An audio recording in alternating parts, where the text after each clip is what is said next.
The cafe customers involuntarily turned to the table by the window, where two young men were having a heated discussion.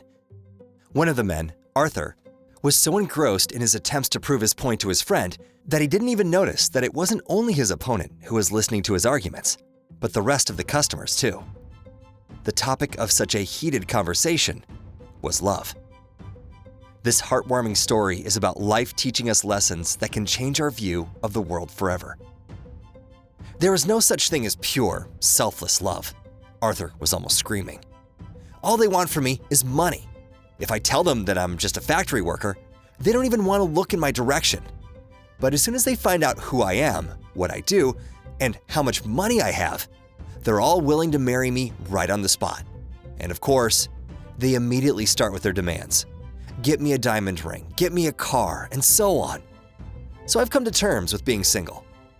I no longer feel the need to start a family and see them wait around for my death, only to fight over the inheritance. Arthur's expression read the disgust he was feeling. Arthur, what the hell are you talking about? Arthur's friend was obviously shocked. No wonder they say that money ruins people. It's clearly ruined you. There are so many things in life money can't buy.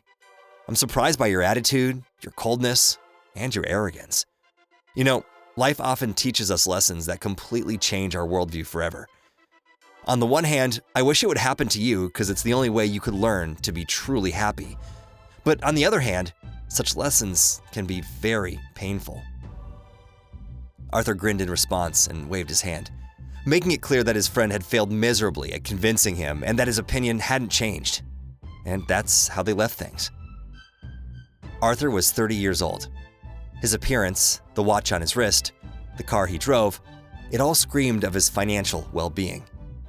The man grew up in an ordinary family, so everything he had in life he had achieved exclusively, thanks to his hard work and perseverance. Now Arthur was the owner of a successful IT company. As if looking to prove his own point and the correctness of his convictions yet again, Arthur put on old, fairly worn-out jeans and the same kind of sweater, which he had at the back of his closet for some reason. He ditched his expensive sports car for a very old one, which he kept as a memory of the beginning of his successful journey. At the sight of Arthur in his car, women smirked and immediately turned away. Having gotten rejected several times, Arthur couldn't help himself but conclude, brainless fools, they should just put a price tag on their foreheads. Arthur thought about what his friend would say now if he got to witness it all. His mood was completely ruined, so the man decided to get a bottle of something strong and go home to spend his evening alone, celebrating the fact that he was right in his beliefs.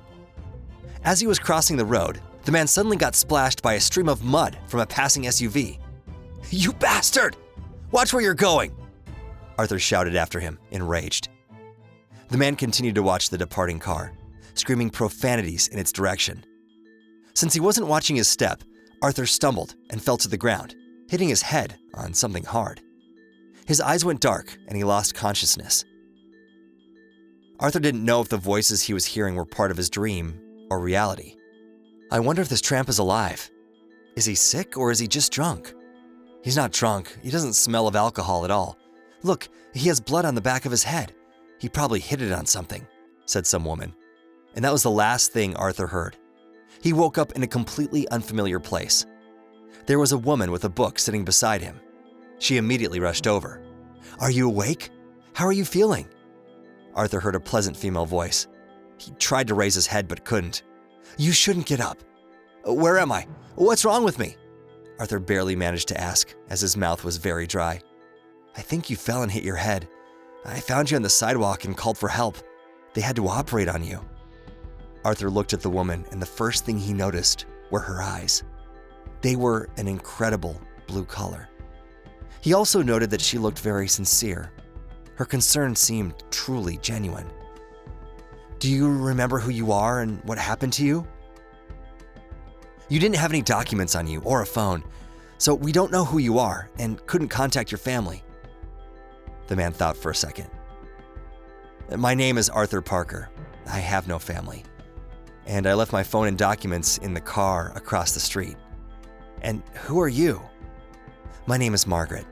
I'm a senior at med school, and I'm doing my internship at this hospital, which is why you were brought here.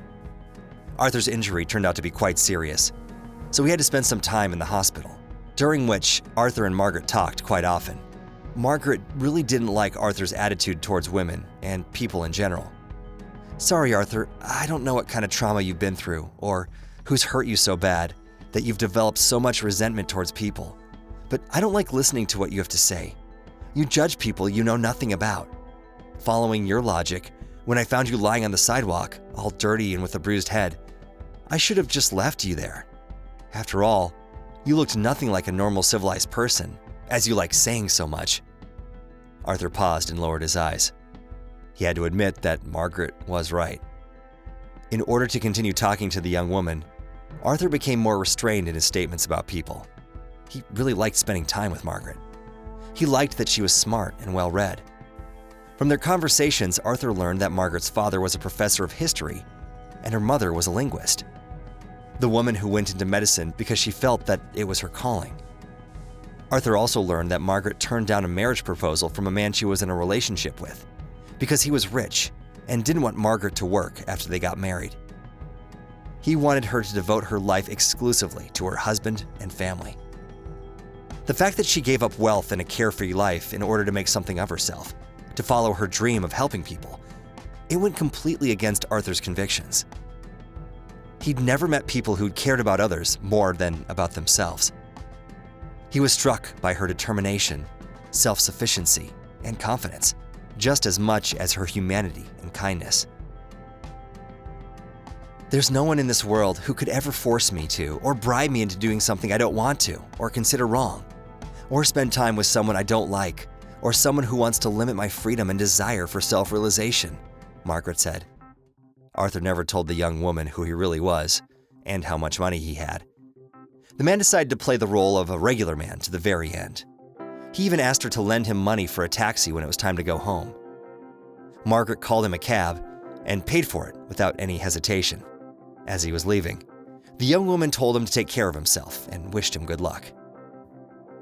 Arthur was relieved to be back home. He spent the first few days simply enjoying the comfort of his luxurious apartment, where everything was arranged according to his needs and wants and, of course, was up to date with the latest achievements of science and technology. When he went back to the office after such a long absence, he plunged headlong into dealing with all the work that had accumulated while he was away. He also got back to hanging out with his friends, spending time in expensive clubs, and having all kinds of fun. However, Arthur couldn't help but start doubting whether he actually had any real friends.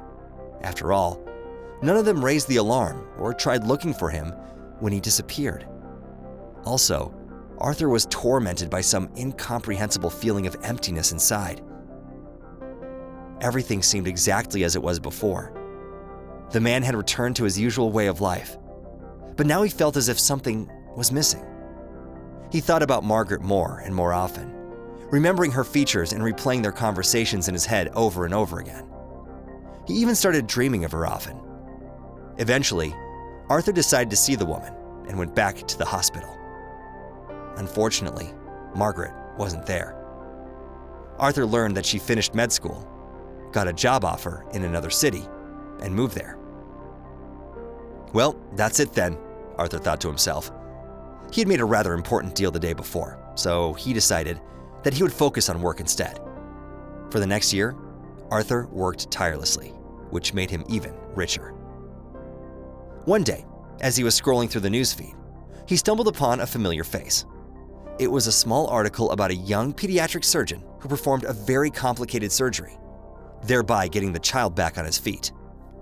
"Margaret," Arthur whispered, and started frantically searching for information about the city and the hospital where the operation was performed. "Now I will definitely find you."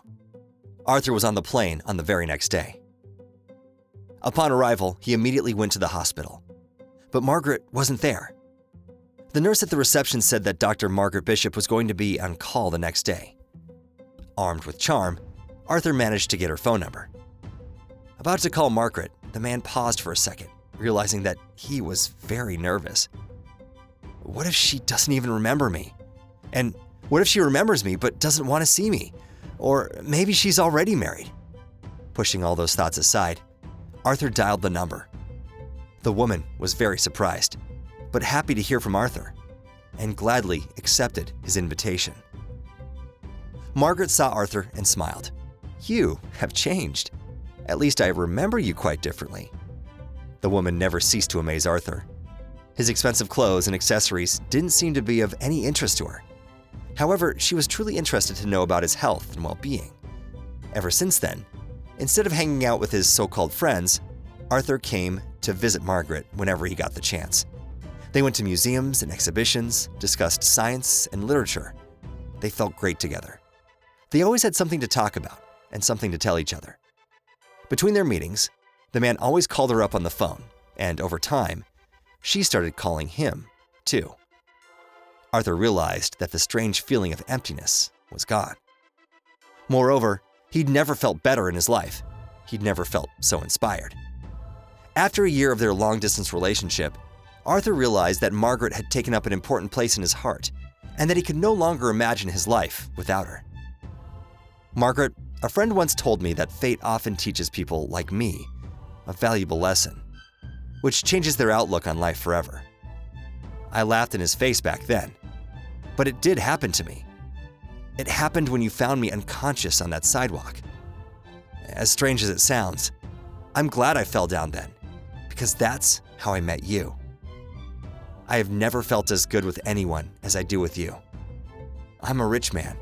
The only thing I don't have is a family. But there's only one woman in the entire world that I would like to start it with, and that's you. I promise that I will never try to infringe on your freedom or stand in the way of your self-realization. I promise to keep up with you and support you in all your endeavors.